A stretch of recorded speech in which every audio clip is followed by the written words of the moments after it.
Я его остановил. И восстановил. Ты поверьте, смотри, что будешь делать. Ну, что-то надо. Гречка надо солить. Нету гречка. У меня все закончилось. Горох остался только. Даже горох не раз, горох остался еще, да. Пилёба. Пилёба.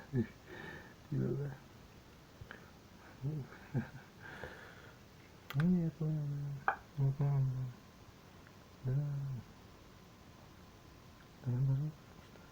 Нет. Вот это так надо сделать, да. Пилёба. Будет пилёба, клёвый пилёба.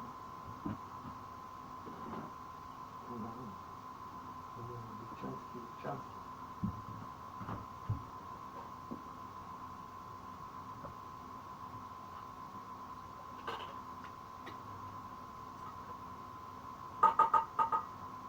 Муа.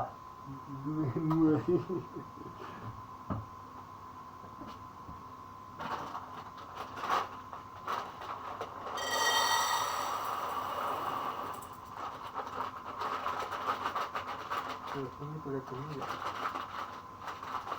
Царя вызывали.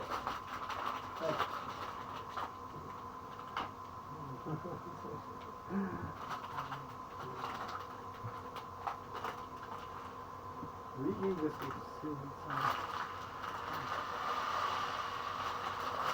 Северодвинский.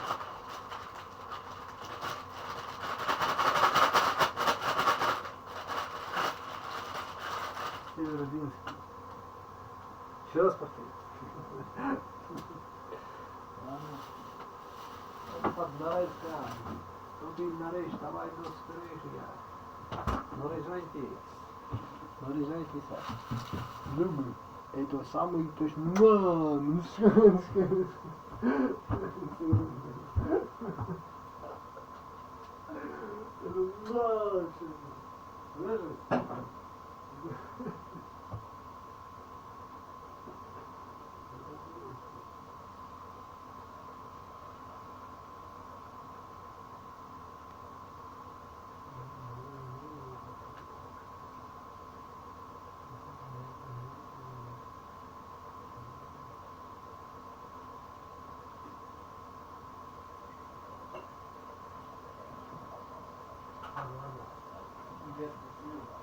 Нет, определенность некоторые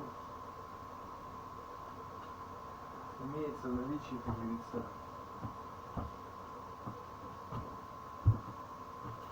Что касается... Так, сейчас заправка или сейчас питание? Да, или заправка? Да, никто не забывает. Еда. Потом заправка.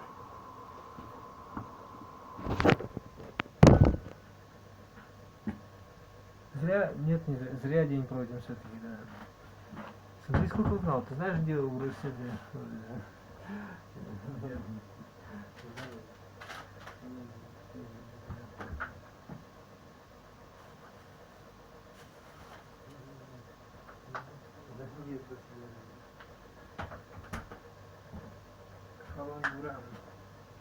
Давайте, здравствуйте. Здравствуйте. Что-то соль какая-то самая. Илецкая, слишком илецкая какая-то попалась. Нет, не в обиду, просто наоборот.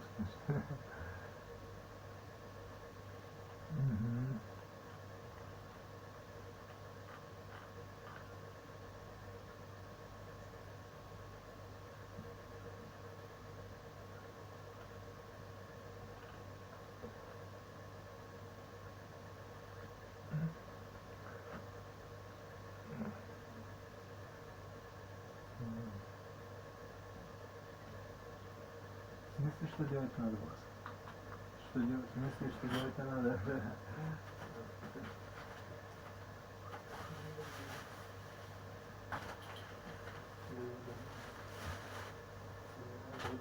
Много играть сегодня надо быстрее.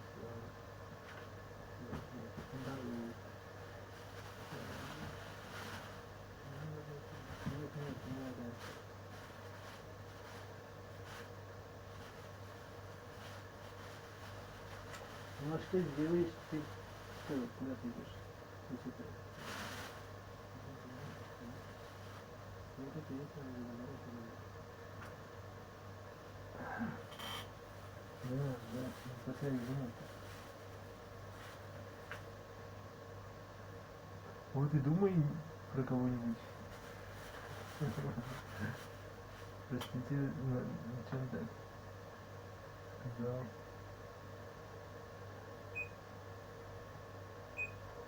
Ah.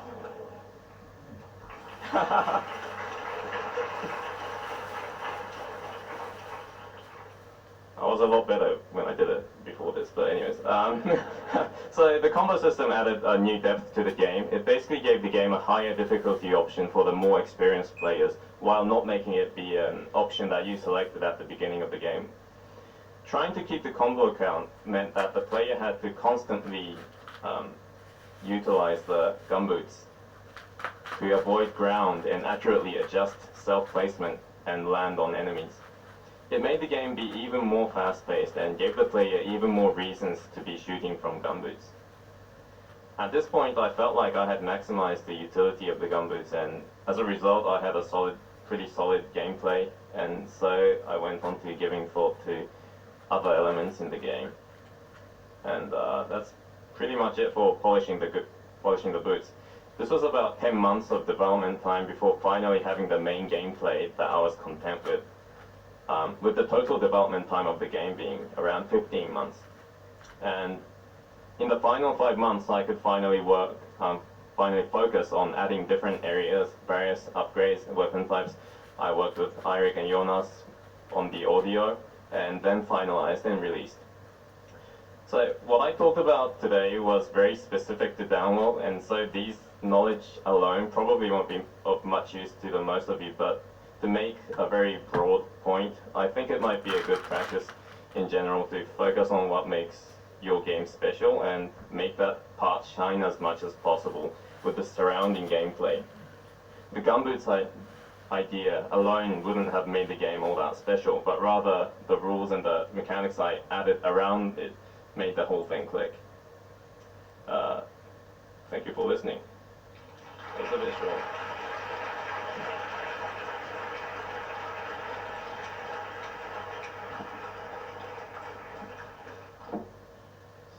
So yeah, I guess I take questions and stuff. Can you? Hi. Hello. This is Mike Flan. Yeah, so I just had a quick question. You said the Shigeru Miyamoto's quote about the good idea solving multiple problems for the gun boots. Would you mind just pointing out the exact specific problems that the gun boots solved? All right. I mean, it.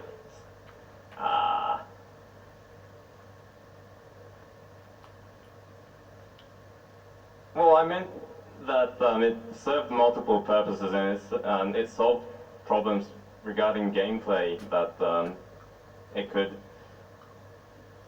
deal with the enemies, and also like it could be used to maneuver through space. So maybe it's not like a literal problem, but in the game I meant. Yeah. Okay. No, that totally answers my question. Thank you. Thank you. Good day. I had a question about your reload animation. I noticed whenever the guy, or the character, sorry, lands, there's this little kind of rectangle that kind of flickers up, and it's just really satisfying to watch that animation. I'm just wondering, was there any kind of inspiration that you had for that, or was it just kind of, it happened and it looked cool, and so you stuck with it?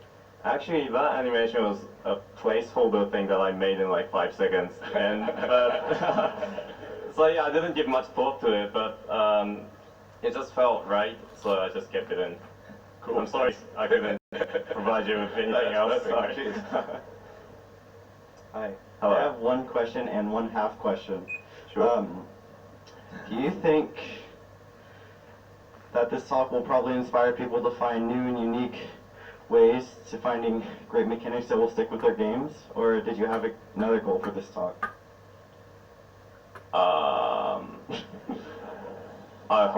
I hope it will. I suppose, yeah. Also, I can't believe you used graphic scale. That was so awesome. Yeah. Also, I can't believe you used graphic scale. That was so awesome. Yeah. Also, I can't believe you used graphic scale. That was so awesome. Thank you. You see the majority of indie developers coming out from mainly the North America and Europe. So being one of the lone Japanese indie developers, what are your thoughts on kind of Japanese and Asian indie game development in general? Like the indie game environment within Asia and Japan? Well, sure, there aren't very many indie game developers coming out from Japan at the moment, but I don't particularly feel anything about that because, well, nowadays, because anyone can really release their games through like various platforms like Steam or App Store, it doesn't really matter what country you're in. So, actually, I haven't given much thought to that. I suppose I wish there were more indie game developers from Japan, but there just isn't. I think it's mainly to do with cultural reasons, and there just hasn't been like a huge indie superstar kind of person from Japan yet. So, no,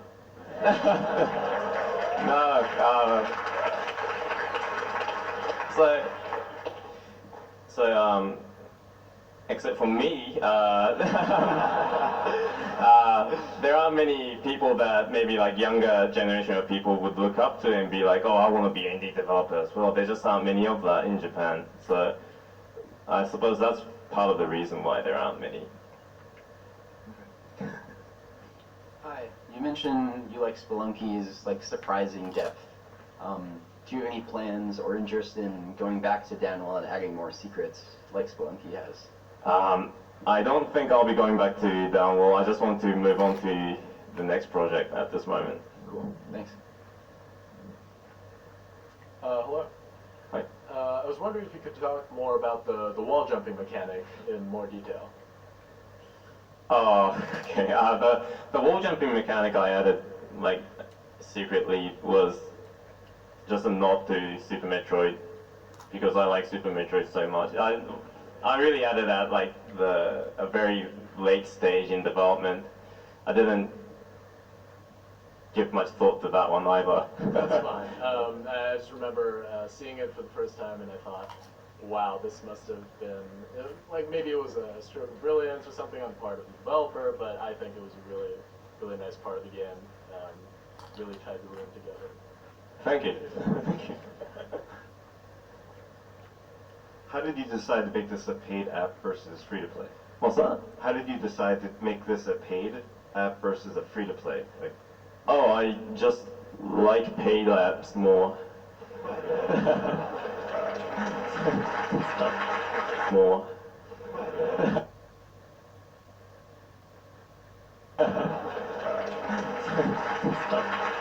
I don't hate free-to-play games, but I just like it myself. Yeah.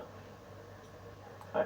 Hey, so I was very impressed with the game and just how polished it was with every little detail. And when I heard that it was your first game or one of the first games that you had released as a indie developer, I was just kind of wondering if you could talk about your personal development as a game developer and maybe what your influences were or what you did to prepare for making this awesome game.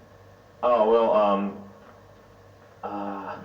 there are so many influences, but obviously I super loved Spelunky, but I think the reason I started being an indie developer was that I played Ridiculous Fishing, and I started to get into like Flambier games and like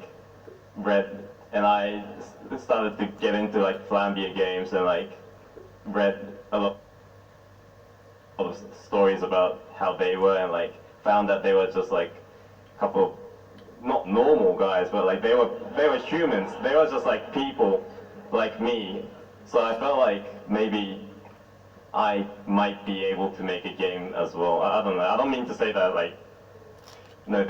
Oh man, this is yeah. I was inspired by them, really. Hey, great talk. Thank you. And I was wondering, so one of the things that I really liked about Downwell is there's like many layers of progression where you're unlocking the different play styles and the palettes, and you're getting further down the well, you're seeing different kinds of enemies and everything. And so like the first couple of hours, I guess, when you first start the game, like you're always, you either just unlock something or you're about to unlock something, and it's like, it's good to hook you and get you to keep playing, and then, you know, the gameplay really shines. So I was wondering if kind of having those many layers of progression, if that was a deliberate thing, and, you know, where that inspiration came from.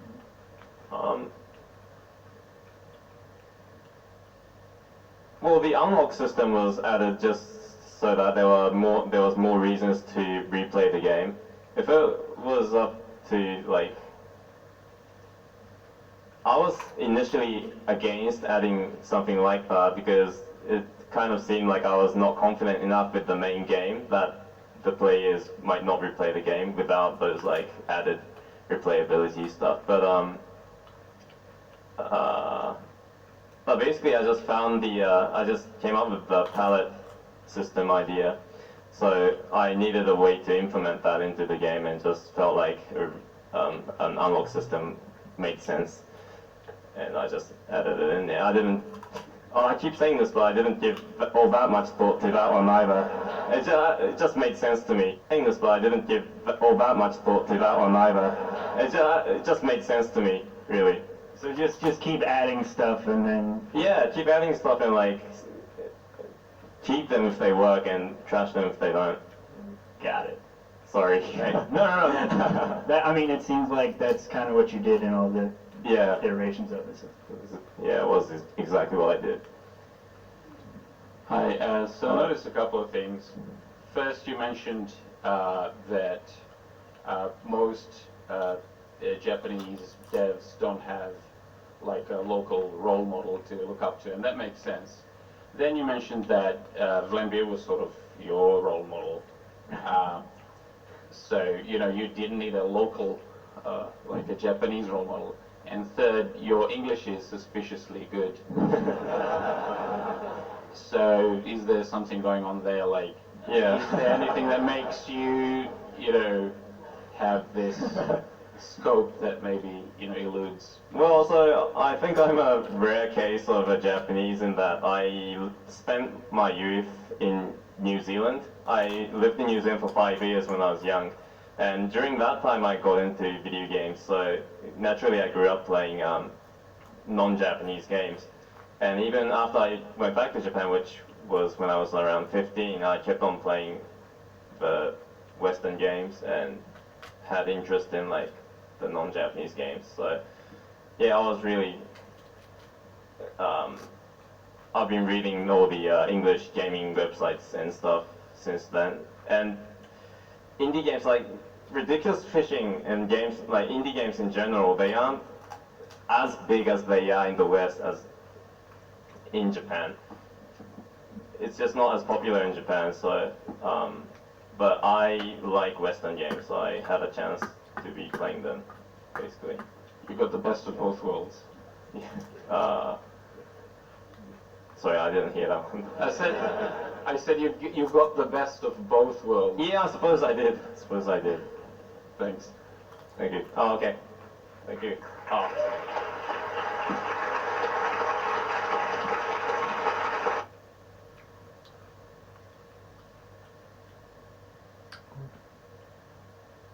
Ладно. Диск не страдал, ты все гонишь. Если ты страдал, ну давай послушаем. Страдал и писал эту.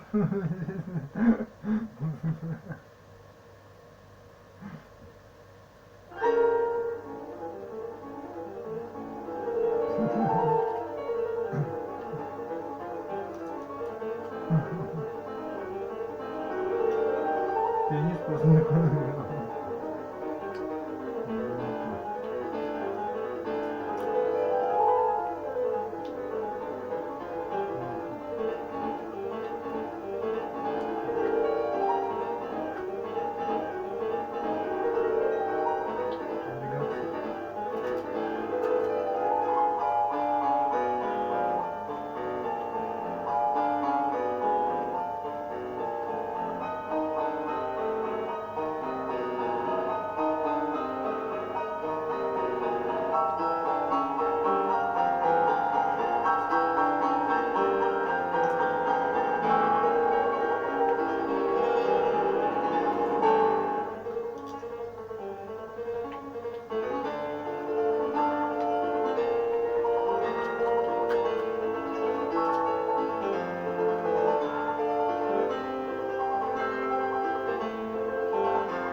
странно как-то. Не так.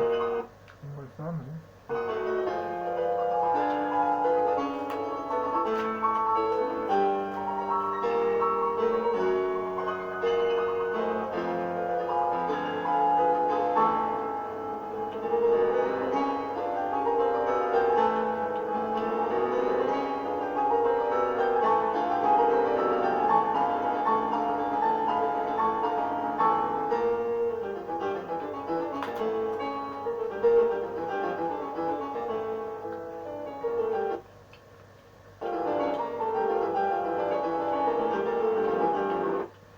Кстати, действительно.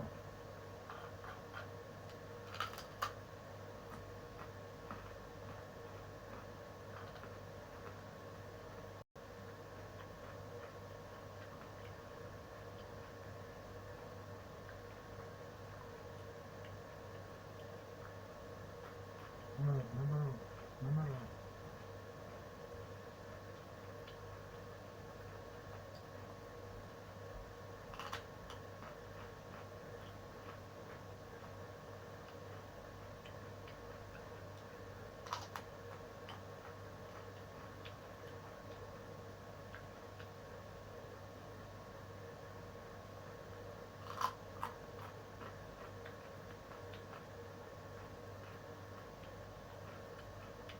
Словакия.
Ну что ты делаешь?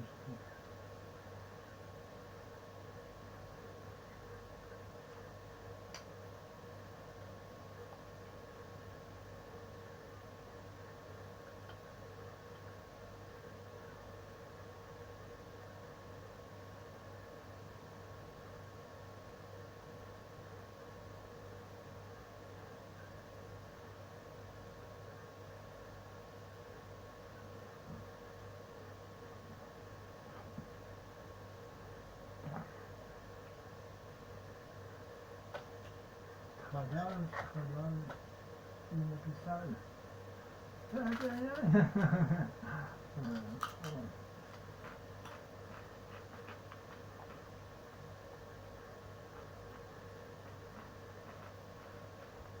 Сюда же.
Earlier this month, we hosted the third annual GMT.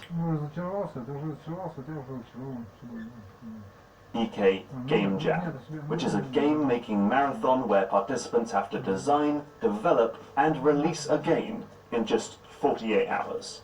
That game had to fit a theme, and this year the theme was Only One, which encouraged designers to make games with only one bullet, or only one room, or only one button. The response was enormous, with well over 7,000 people joining the jam, over 2,600 games submitted before the deadline, and more than 46,000 ratings. It was more than twice as big as 2018's jam, and once again, the biggest jam on itch.io. In fact, it was so big that it temporarily crashed the site's servers, which was a bit stressful, seeing as it happened in the last few moments of submission. But with a slight time extension and some technical help from the site staff, we got there in the end. And so, as ever, I want to send the jam off by showing the 20 games that I think are most deserving of note and attention. Unfortunately, I couldn't check out all 2,000 odd uploads, but I did play over 100 of the top ranking games to help find these personal favourites.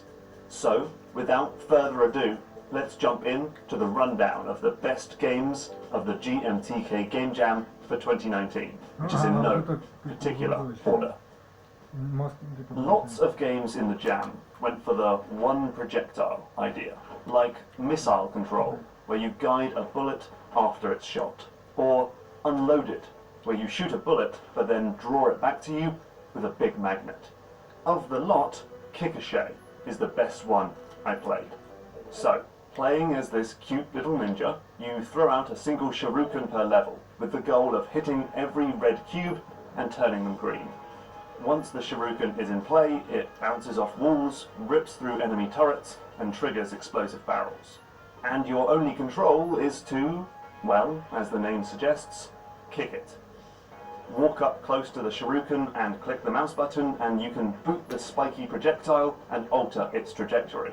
I don't know how it doesn't shred this dude's foot into a million pieces, but no mind. It turns the game into a deadly, fast-paced football match, where you're trying to keep up with your own shuriken and pinging it off in new directions to get around corners and defeat bad guys. Hopefully, the game has a little slow-mo when you get near the shuriken, so you can fiddle with the angles and line up the perfect shot. This is a really fun game and could easily be expanded into a full release. Well done to Casey Boz Weeks and team. When you first play Projection, you might not get why it's such a high-ranking game in the jam. So you move a circle to a yellow square and you win. Is that it? But then, suddenly, the goal is impossible to reach, and you're encouraged to hit shift to change view. And at this point, you'll get to see what all the fuss is about. Turns out, this isn't just some rinky-dink 2D platformer, it's a 3D world, just you can only move on one flat 2D plane. So in this 3D view, you can shift the entire world about to get platforms and obstacles into more useful positions, then flip back to 2D and complete the stage. Sometimes you'll be bouncing back and forth between the two views, and you don't just pull and push the level on a single axis, but you can flip and rotate the 3D world however you like, though the controls are a bit fiddly. Ultimately, this is a terrifically clever game with huge amounts of potential, and I hope that creator Arthur740210, very catchy name, continues to work on this. One of the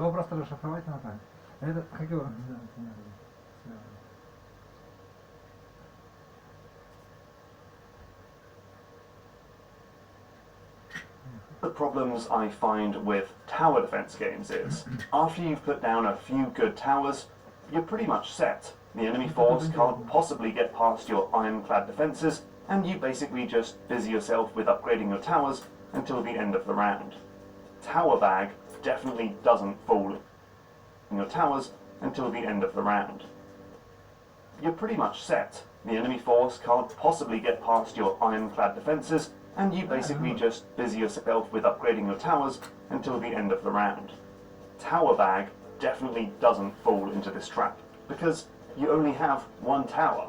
You plop this thing down in the path of a wave of enemies, and then when foes start approaching from another angle, you need to lift the tower onto your back and walk it over to the other side of the screen. To stop you from just sitting underneath the tower and waiting for the next chance to move, the game litters the map with collectible coins, forcing you to juggle between picking up loot and moving your tower. And when you have enough money, the only way to upgrade your single tower is to lift it up and physically take it to the upgrade tile in the middle of the map. You definitely do lose a certain amount of strategy by only having one tower, but you gain so much movement and dynamism by dramatically limiting the player's options. So maybe, in a post-jam version, the developers could see what the game was like with 2 or maybe 3 radically different towers. I'd like to see how that changes things. One of the biggest revelations of the jam, I think, is that limiting the player's options can quickly turn any genre into a puzzle game. A game where you can jump is a platformer, but a game where you can only jump once per level immediately becomes a tricky conundrum of figuring out when and where to utilize that sparse resource. We definitely see this in the retro dungeon crawler Castle Demonstone, where you can only carry one item at a time. Crawler Castle Demonstone, where you can only carry one item at a time. Instead of being a mighty soldier with a backpack full of swords, shields, potions and magic spells, you have to think carefully and logically about which item you pick up and when. You can't keep a potion in your back pocket, but instead must navigate back to it when you're hurt. And suddenly, the game becomes a stealth experience because you don't have enough room in your bag for a weapon. It's a clever twist on things, and for anyone who has anxiety about over-encumbrance mechanics or leaving a potion until the very end of an RPG, this game should prove a cathartic release. Making a game with only one level might seem like an easy way to cheat the theme of this jam, but not the way that developer Captain Caruso does it. In level 1-1, you'll play through a seeming... Developer Captain Caruso does it. In level 1-1, you'll play through a seemingly simple stage as Normal Boy, a capable platforming hero who can jump, dash and swim. The stage is easygoing, but there's clearly more to it than meets the eye. You next unlock Dive Boy, a character who can breathe underwater but can only stay out of the water for 5 seconds. Now, that same level has a whole new feel as you explore a secret submarine passageway that Normal Boy could never have seen. Sky Boy is different again. This dude plays the level upside down, revealing another secret route full of clouds and flying enemies.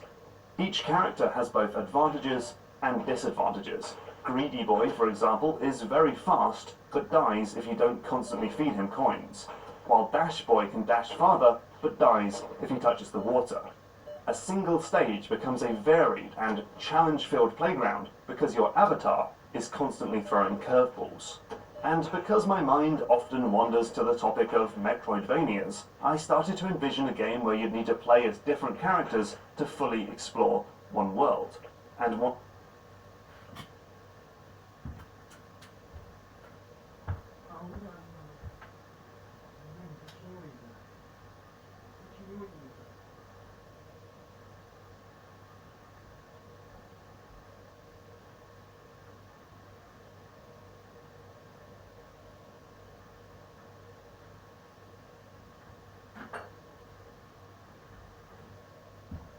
Через ноздри, знаешь, да, тараканы? Говорят. Течение знаешь, ты знаешь, физика ничего, серьезно?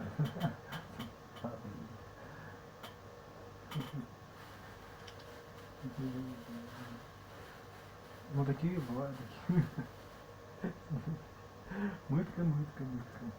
One hero could modify the environment to make it beneficial to another, like having Normal Boy open a giant waterway for Dive Boy to later come along and explore. The potential with this one is infinite.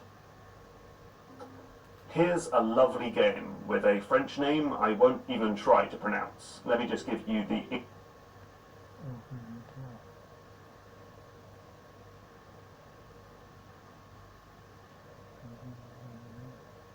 English version, Peaceful Afternoon with the paintings. This game gives you super simplified versions of famous paintings, but with the colours all mucked up. Your job is to swap the colours around to match the real artwork. The problem is, you can only change colours by clicking on a coloured block and then dragging out a selection box to envelop other blocks. When you let go of the mouse, all of the blocks in the selection turn into the original colour. This limitation leads to tricky challenges where you need one colour, but it's all the way on the other side of the painting, so you might need to screw up a bunch of blocks to get the colour in the right place and then fix the mistakes later. Other times you need to store a handy colour in a safe space, only to retrieve it later. You can't just swap colours randomly, you need to think strategically about your options. The game only just fits the theme. Developers Sasha Shari and Leo Lefebvre, what? You can't put a V there. The devs say the game only uses one shape, a rectangle. And that's true, so we'll let them get away with it because this game is just so elegant and effortlessly clever. And like it says on the tin, it is a peaceful game that's perfect for a soothing rest after trying to help hundreds of people submit their games to a broken website. Matt Glanville.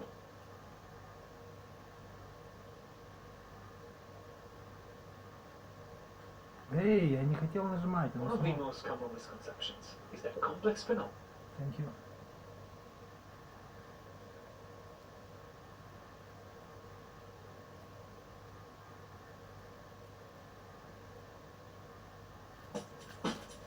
Earlier this month, we hosted the 3rd annual GMTK Game Jam, which is easygoing, but there's clearly more to it. A coloured block, and then dragging out a selection box to envelop other blocks. When you let go of the mouse, all of the blocks in the selection turn into the original colour. This limitation leads to tricky challenges where you need one colour, but it's all the way on the other side of the painting, so you might need to screw up a bunch of blocks to get the colour in the right place and then fix the mistakes later. Other times you need to store a handy colour in a safe space, only to retrieve it later. You can't just swap colours randomly, you need to think strategically about your options. The game only just fits the theme. Developers Sasha Shari and Leo Lefebvre, what? You can't put a V there. The devs say the game only uses one shape, a rectangle.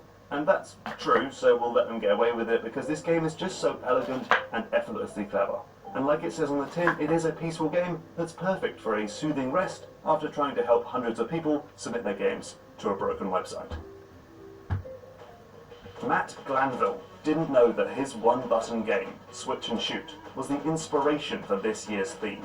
I didn't know that Matt Glanville was going to be taking part in this year's jam, and neither of us knew that he'd end up in the top 20 with his game singled out. Funny how these things work.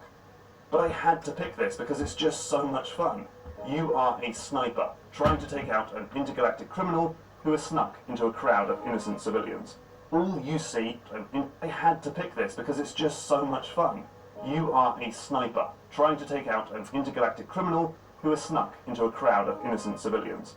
All you see is a shifting sea of faces and a handful of clues about the person's appearance, like their hairstyle, ear shape, or hat choice. You've got to try and find the person who fits this description and take them out. The faster you find them, the more points you get. It's a simple idea, but it works really well. It's tense, it works great in groups, and it's kind of funny too. My favourite touch is the tombstone that appears if you shoot the wrong person, to really rub in the fact that you're a complete monster. This game won't keep your attention for weeks, but it's a wonderful little time waster for a boring afternoon. There were other ultra-playable Where's Wally style games in the jam, like the very cute The Orphan Sock, but Singled Out's Tombstone gag just clinched it for me. So there are game jam games that have the kernel of an idea that could easily be expanded into a fully fledged game. And then there are others that would probably never make it as a retail product, but the idea is just super fun to explore in a 10-minute freebie. Infiltration is one of those games. This is a hostage situation game where you need to shoot terrorists while avoiding the hostages. The catch is the CCTV cameras are on the fritz, and each one only shows a small amount of information. One camera shows your character, another shows the baddies, a third shows the hostages, and the final camera, and each one only shows a small amount. Infiltration is one of those games. This is a hostage situation game where you need to shoot terrorists while avoiding the hostages. The catch is the CCTV cameras are on the fritz, and each one only shows a small amount of information. One camera shows your character, another shows the baddies, a third shows the hostages, and the final camera shows the environment. So you've got to flip between these cameras, trying to build a full mental model of how the situation is laid out before committing to your shot.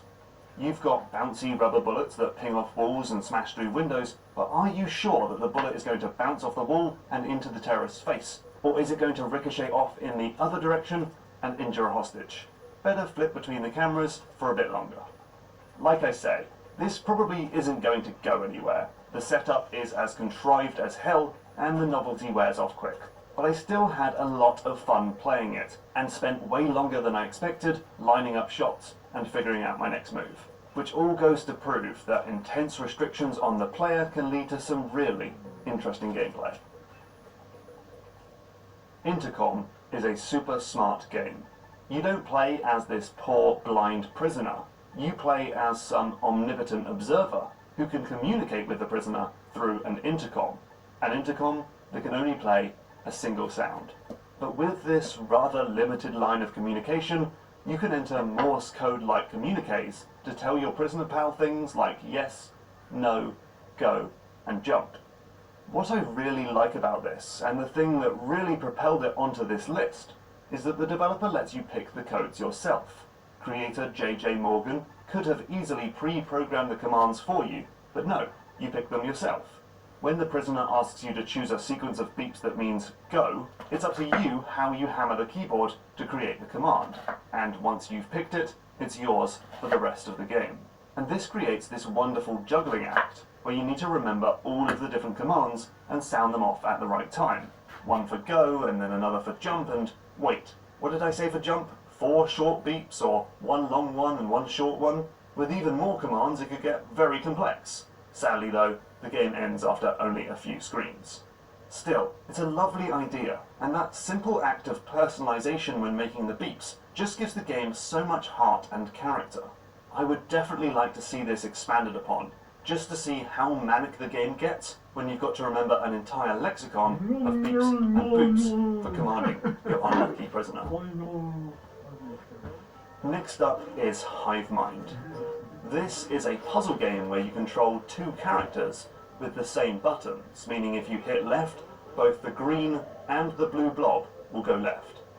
This instantly conjures up tough challenges, where you're trying to get them in sync before going through a goal, or carefully avoiding obstacles.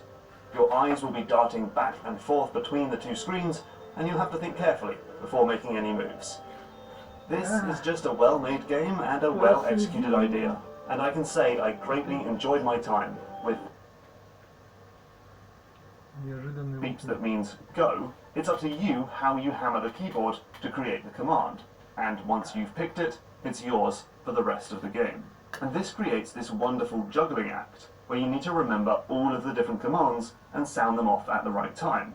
One for go, and then another for jump, and wait, what did I say for jump? 4 short beeps, or 1 long one and 1 short one? With even more commands, it could get very complex. Sadly though, the game ends after only a few screens. Still, it's a lovely idea, and that simple act of personalization when making the beeps just gives the game so much heart and character.